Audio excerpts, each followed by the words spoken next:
오늘은 대표적인 저항 시인이죠. 이육사 시인의 황혼에 대해 살펴보도록 하겠습니다. 이 작품은 전체 5개 연, 그 다음에 각 연은 4개의 행으로 이루어진 딱 떨어지는 어떤 정형적인 형태로 되어 있는 작품이다.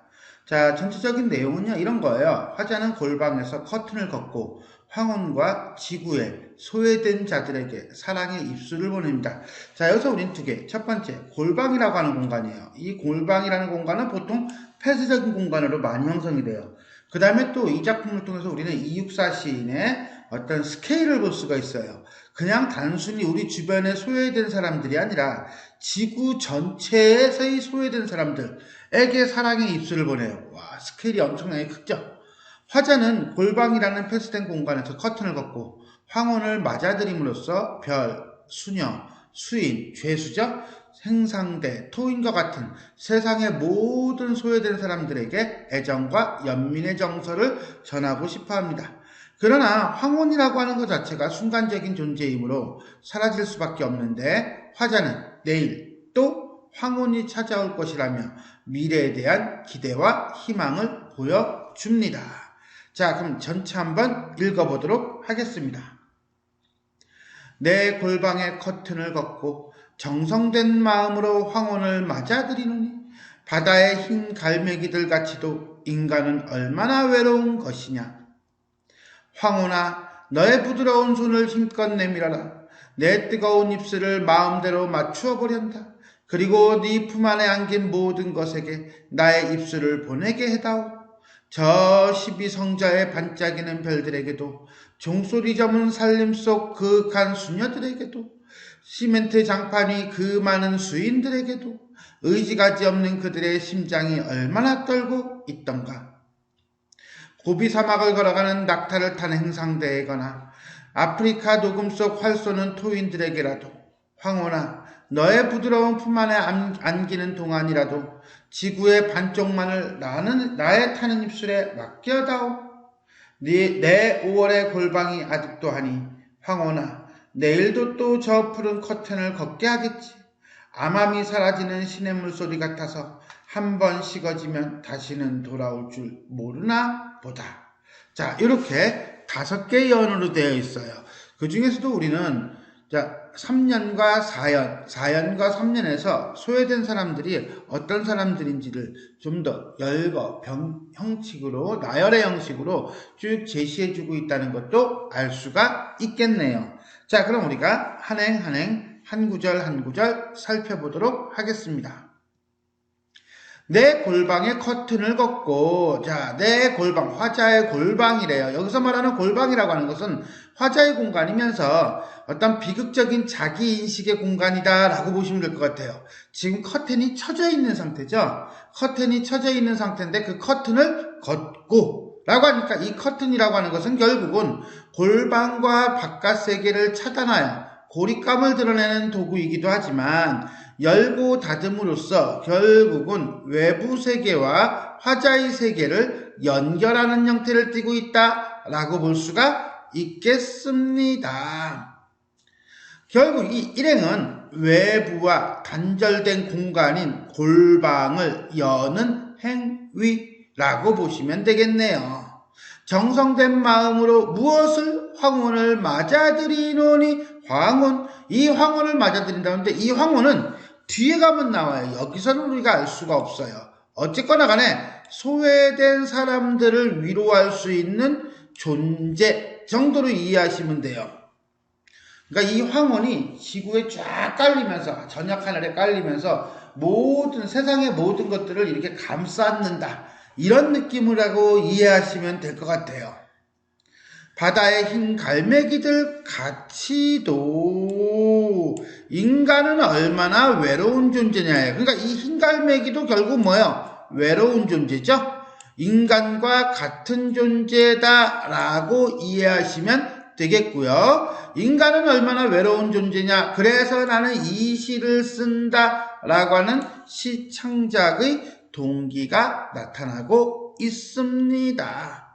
자, 1년은 자신과 인간의 처지, 어떤 처지? 외로움이라고 하는 거죠. 화자도 지금 골방 안에 있기 때문에 외로운 건 맞아요. 열었다는 게 이제 중요한 거긴 하지만 이연 봅시다. 황혼아 부르고 있네요. 부른다는 것은 우리가 도노법이라고 보시면 되겠고요. 너의 부드러운 손을 힘껏 내밀라. 잠깐 손이라고 그랬네. 무엇이? 황혼이 손을 가지고 있어. 기본적으로 의인화죠. 그 다음에 이 부드럽다라고 하는 것이 바로 뭐야? 황혼이 가지고 있는 속성이다라고 보시면 돼요. 그렇죠. 감싸 안는 존재인데 까칠할 수는 없겠죠. 자, 황혼아 너의 부드러운 손을 힘껏 내밀라. 결국은 화자와 황혼의 교감. 네, 화자죠. 뜨거운 입술을 마음대로 맞추어 보련다. 자, 여기서 우리가 봐야 되는 건 뜨거운 입술일 것 같다. 그죠? 뜨거운 입술이라는 것은 어떻게 본다면 열정, 그 다음에 애정. 뜨겁다니까 촉각적 심상을 통해서 구체화시키고 있다라고 보시면 되겠습니다. 그리고 네 품 안에 안긴 모든 것에게, 이때 모든 것이라는 건 뒤에 나오는 소외된 존재들이고요. 그 소외된 존재들이라고 하는 것은 별, 수녀, 수인, 아까 3년에 나왔던 거죠. 그런데 4년으로 넘어가면서 행상대, 토인, 지구의 반쪽으로 확장이 되고 있습니다. 이런 점에서 본다면 3년과 4년이에요. 지금 얘기할 건 아니지만 어쨌거나 간에 점층 구조를 가지고 있다라고 보시면 돼요. 자, 그 다음 봅시다. 나의 입술을 보내게 해. 다우. 뭐야? 소망의 어조죠? 자, 그럼 여기서 말하는 입술이라고 하는 것은 맞추어 보려고 하는 것이고요. 품 안에 있는 모든 것들에게 보내는 거예요. 그러다 보니까 애정을 베풀려고 하는 화자의 어떤 마음이 드러나고 있다라고 볼 수가 있겠습니다. 이연, 인간에 대한 사랑, 그 사랑에 대한 갈망. 그 다음에 황혼이 감싸듯이 나도 감싸고 싶은 거죠. 애정을 주고 싶은 거예요. 그래서 동일성을 추구하고 있다라고 보시면 되겠습니다. 3년, 누구에게? 자, 그렇죠. 반짝이는 누구에게? 별에게, 누구에게? 수녀에게, 누구에게? 죄수들에게. 그들이 전부 다 어떤 존재들이야? 의지가지 없는 존재들이야. 라고 하는 것을 우리가 이제는 이 3년에서 보게 되겠네요. 지저분해. 갑시다. 자, 별, 소외된 존재고요. 화자가 애정을 베풀고자 하는 존재예요. 그 다음에 수녀. 이 수녀는요, 이 산림, 그러니까 한마디로 산속 깊숙이 있는 사람들이야. 그러니까 외로운 존재라고 보시면 돼요. 시멘트 장판 위에 있는 그 많은 수인들, 죄수들이죠. 근데 이 죄수들이 어떤 죄수들이냐라고 하는 건 시대적 배경을 잠깐 볼까요? 시대적 배경을 본다면 일제강점기예요. 일제강점기면 우리가 감옥에 갇힌 독립운동가? 뭐 이렇게 해석할 수도 있지 않을까 싶습니다. 물음표 땡땡 친 거는 나는 이렇게 생각하고 싶은데 뭐 아니라고 해도 뭐 할 말은 없고 뭐 이런 거죠. 자, 결국은 화자가 위로하고 싶은 대상들을 나열하고 열거하고 있다라고 보시면 돼요. 의지가지 없는 그들의 심장이 얼마나 떨고 있는가. 자, 이때 의지가지 없다는 것은 의지할 만한 대상이 없는 이 되겠죠. 그들이라는 것은 별, 수녀들, 수인들. 고비 사막을 걸어가는 낙타를 탄 행상대에게나, 자, 이번엔 누가 나왔어요? 그죠? 행상대죠. 그 다음에 아프리카 녹음 속에 활을 쏘는 도인들에게라도 토인들 나왔죠. 결국 이네들도 뭡니까? 그렇죠. 의지가지 없는 존재들이라고 보시면 되겠어요. 확장이 된 거예요. 그런데 말입니다. 왜 굳이 이 작가는, 시인은 행상대와 토인들을 얘기했을까? 스케일이 커서? 그렇죠. 스케일이 커서죠. 자, 그런데 이걸 우리가 조금 더 봅시다. 그러면 아직 문명화되지 않은 당시 제국주의의 지배를 받고 있는 다른 나라의 존재들, 뭐 아프리카는 영국의 지배를 받았겠죠. 그 다음에 고비 사막을 걸어간다라고 했으니까 이 고비 사막은 중국이나 러시아 뭐 또는 유럽의 지배를 받았겠죠. 이런 지배를 받고 있는 존재들, 피지배자들에 대한 얘기를 하고 있는 거고, 그들을 화자가 위로하고 싶다라고 열거하고 있는 거예요. 당시 조선이 일본의 지배를 받는 것처럼 이렇게 이해하면 되지 않을까 싶습니다. 황혼아, 너의 부드러운 품 안에 안기는 동안이라도, 너의 부드러운 품 안에 안기는 동안? 그건 바로 뭐예요? 화자의 입장에서 보면 화자가 딱 봤을 때 황혼이 쫙 깔리는 순간, 황혼역의 노을빛이 방 안으로 드는 순간 결국 다른 존재들에 대해서 연민을 품는 순간만이라도 지구의 반쪽, 왜 지구의 반쪽일까? 그렇지, 황혼이 동시에 지구 전체를 덮을 수는 없겠죠. 후잖아. 한쪽에 해가 뜨면 한쪽은 해가 지고, 황혼이 깔리면 한쪽은 황혼이 거치겠지. 그러니까 이 지구의 반쪽이라고 본 거라고 볼 수도 있어요. 어쨌거나 간에 결국은 제국주의에 의해 지배받고 희생당하는 나라들. 자, 행상대 토인에서 전부 다 이쪽으로 몰고 오고 있다라고 이해하시면 돼요. 자, 나의 입술을 맡겨 따오. 자, 뭡니까? 애정을 베풀려는 의지. 이렇게 보면 되겠죠. 3년과 4년은 우리가 같이 묶어서 볼 필요가 있을 것 같아요. 애정과 포용의 대상으로서 소외된 존재들을 열거하고 있네요. 내 5월의 골방이 아늑도하니 5월 시간적 계절적 배경이고요. 골방이라고 하는 것은 결국 뭐야? 사랑의 공간이죠. 내가 그동안은 뭐였어? 외롭다라고 생각했는데 알고 봤더니 뭐야? 세상 사람들을 포용할 수 있는 공간이고요. 애정을 줄 수 있는 공간. 결국 뭡니까? 새로운 인식을 찾는 공간이다라고 보시면 되겠네요. 황혼아, 내일도 내일도 또 저 푸른 커튼을 걷게 하겠지. 이때 푸른 커튼이라고 하는 것은 나를 가로막는 존재였어. 걷는다는 것은 외부와의 소통 내지는 애정이라고 볼 수 있을 거야. 근데 여기서 도라고 하는 것과 또라고 하는 것을 쓴다는 것은 지금 다시 닫혔다가 또 열리겠지. 왜? 아까 얘기했듯이 황혼은 질 테니까.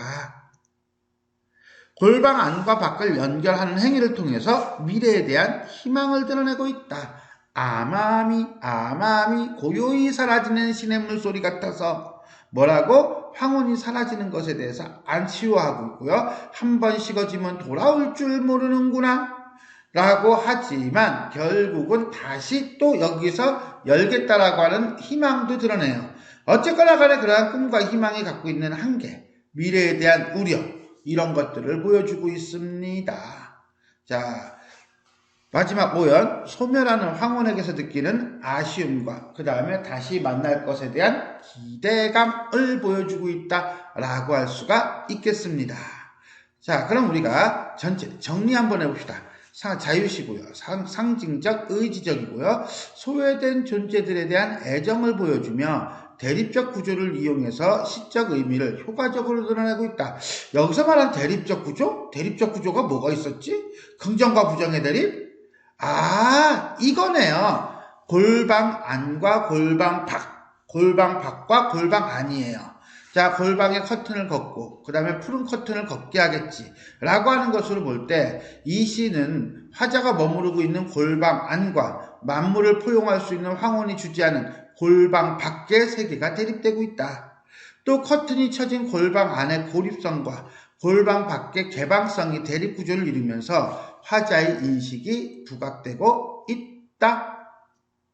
그 다음에 또 하나 볼까요? 자, 내 뜨거운 입술을 마음대로 맞추어 보련다. 모든 것에게 나의 입술을 보내게 했다오. 결국 골방 안에 있는 화자는 골방 밖에 있는 소외된 존재들을 직접 만날 수 없는 고립된 공간의 한계를 느끼고 황혼을 통해 그들에게 자신의 입술을 보냄으로써 그들에 대한 자신의 관심 또는 애정을 전하고 싶어 한다라고 볼 수 있겠네요. 두 번째, 색채 이미지를 통해 시적 상황을 감각적으로 드러내고 있다. 자, 감각적으로 드러내는 건 이거겠네요. 그죠? 뭐예요? 흰갈매기. 근데 그 흰갈매기를 통해서 얘기하고 싶은 건 뭡니까? 흰갈매기들 같이 인간은 어떤 존재? 외로운 거다를 얘기하고 싶은 거겠죠. 아프리카의 녹음, 녹색이죠? 이 시각적 이미지. 자, 그 다음에 푸른 커튼이라고 하는 푸른색의 이미지. 자, 결국 흰갈매기, 녹음, 푸른 커튼과 같은 표현에서 색채 이미지를 활용해서 시적 상황을 감각적으로 드러내고 있다라고 보시면 돼요. 자, 하나 더 볼까요? 자, 감각적 이미지가 시각만 있냐? 그렇지는 않다는 거죠. 부드러운 손, 뜨거운 입술, 이건 어때요? 그렇죠. 이건 촉각이죠. 그죠? 부드러운이라고 하는 촉각적 심상을 활용하여 소외된 이들에 대한 애정을, 뜨거운이라고 하는 촉각적 심상을 활용하여 소외된 존재들에게 보내고 싶은 입술의 온기를 구체화하고 있다. 결국 감각적 이미지를 사용한다는 것은 구체화 정도로 이해하면 될 것 같아요. 의인화는 이 시 전반에 다 있죠, 사실은. 황혼아 너의 부드러운 손이라든가 황혼아 너의 부드러운 품 안이라든가 이런 부분을 통해서 우리는 의인화가 나오고 있고요. 한 번 더 황혼아 또 부르고 있죠. 즉 황혼아 너에서 보듯이 이 시는 황혼을 의인화하고 있고 대상에 인격을 부여하여 소외된 이들을 뭐 하려는 황혼의 특성이죠. 감싸 안으려는 무엇을 화자의 마음이죠. 애정을 강조하고 있다. 한 번 더 봅시다. 중의적인 거. 자, 골방이 중의적이라고 했어요. 왜 중의적이냐? 두 개죠. 폐쇄적인 공간과 개방적인 공간이에요. 그죠? 자, 또 한 번 골방이 나옵니다. 그죠? 골방이 아늑하다라고 얘기해요. 즉 외부와 단절되어 있는 골방을 황혼을 매개로 다른 존재와 연결될 수 있는 열린 공간으로 설정한 후 이를 매개로 소외된 존재들을 받아들이고 있다. 따라서 이 골방은 외부와 단절된 공간이면서도 다른 외로운 존재들과 유대를 느낄 수 있는 어떤 공간, 열린 공간으로 형상화되고 있다. 이런 점에서 중의적이다라고 볼 수가 있겠습니다. 자, 지금까지 우리는 이육사 시인의 황혼에 대해 살펴보았습니다. 지금까지 내용이 도움이 되셨다면 좋아요와 구독 버튼 눌러주시고요. 알람 설정 부탁드리겠습니다. 수고하셨습니다.